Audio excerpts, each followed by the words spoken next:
کہ گزشتہ دنوں میں متحدہ سنی کونسل کے پلیٹ فارم سے عظمت صحابہ، عظمت آل بیت کے لیے جو آواز بلند کی گئی، ہمارے ان دوستوں نے اس میں صف اول کا کردار ادا کیا، تمام عہدیداران نے۔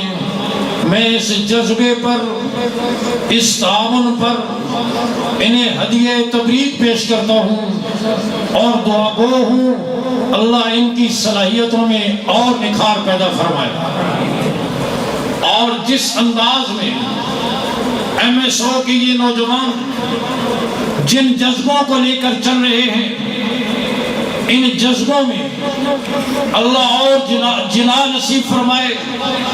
اصل میں یہ سارا پروگرام مسلم اسٹوڈنٹس آرگنائزیشن کے اہداف، ان کے مقاصد میں نے پڑھے، اور اس کا خلاصہ میں یہی سمجھا ہوں کہ ایم ایس او کا پروگرام صرف اور صرف صحیح معنوں میں مسلمان نوجوان تیار کرنا ہے۔